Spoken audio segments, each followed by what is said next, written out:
Pour que vous puissiez atteindre les objectifs définis ci haut, voici la matière que nous mettons à votre disposition en plus des ressources supplémentaires. Réunion pédagogique. C'est une séance de travail préparée et convoquée par le chef d'établissement pour traiter avec ses enseignants un ou plusieurs sujets d'ordre pédagogique.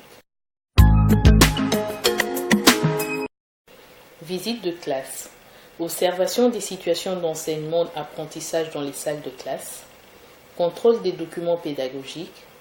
Contrôle des documents des élèves. Contrôle du fonctionnement de la cellule de base. Visite d'encadrement. Toutes les insuffisances ou lacunes constatées lors de ces différentes activités feront l'objet de l'organisation des réunions pédagogiques. La préparation.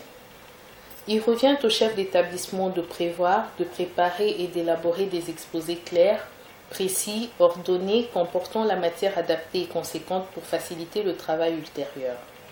Son texte doit comporter un sujet, un titre, une introduction, un développement et une conclusion.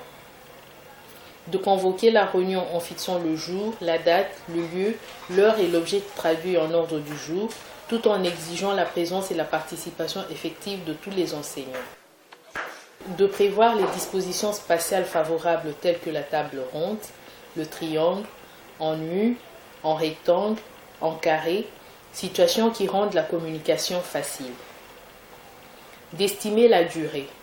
Elle varie selon la densité de la matière à traiter fixée par l'ordre du jour. Généralement, une bonne réunion pédagogique ne peut excéder 2 heures.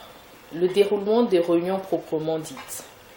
Au cours de ces réunions, le chef d'établissement usera du tact, de ses aptitudes intellectuelles, de son savoir-être et de son savoir-faire, affichera une attitude active, enthousiaste, persuasive, encourageante, pleine d'initiative et de créativité, pondérée, patiente et calme, évitera les perturbations et les pressions extérieures, relèvera tous les points positifs pour terminer par les points à améliorer, reformulera chaque question pour être sûr que l'on a compris, la fera entendre à tous, obtiendra le plein accord du questionneur et y répondra au fur et à mesure, désignera un secrétaire compétent qui rendra note et préparera la conclusion.